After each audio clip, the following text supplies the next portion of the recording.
Question, gentleman on the back?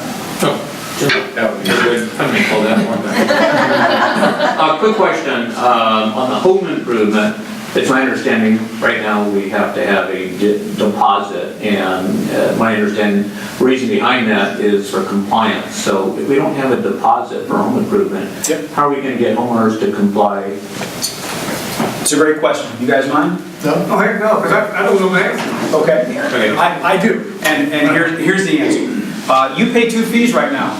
Now, let me say this right out of the gate. Custom homes are a different animal, right? Building an entire home is a very different animal. I'm not suggesting that there be no sorts of deposits or review fees. That's very, very different. What I'm talking about is you want to put a backyard in, right?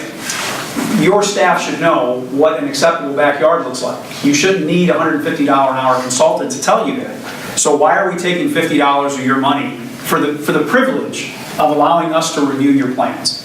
I can't do that by myself, but on my website I have a link called Day One, and it's a list of things I intend to take to my fellow board members if I'm fortunate enough to say these are things on our first meeting I want to introduce. May not be successful, but I'm going to try. And one of them is eliminating that review fee because it's asinine. The second thing is the deposit. So in our case, it was $1,000 to put a pool in our backyard. So the HOA takes $1,000 of our money, and my question to the board was, where are you putting that money? Is it in an interest-bearing account? What are you doing with my money that you're holding? Well, it's in our general ledger, and I still don't have my $1,000 back. But your question is, how do you ensure compliance? By any other mechanism, if you leave your trash cans parked out in front of your house for too long, you get a letter. If you do it enough, you get a fine. You get a special assessment, is what they call it, right? The special assessment, the level of that assessment should be commensurate with what the CC&R violation is. So trash cans is going to be different than you fist fighting in your front lawn. The same thing can be true for the architectural portion. If you build something in violation of your approved design review committee plans, a special assessment is levied on you until the issue is corrected.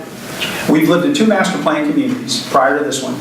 In none of those communities were we ever required to submit a review fee or a deposit, because the HOA has the right to levy a special assessment against you if you are not in compliance with the regulations.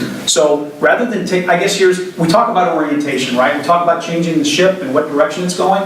I would rather assume, as an owner in the corporation, that you are going to do the right thing, and then come after you if you don't, than to assume you're a child and I have to take your money up front to make sure you do the right thing. That's what I mean about a fundamental reorientation of how we deal with our owners.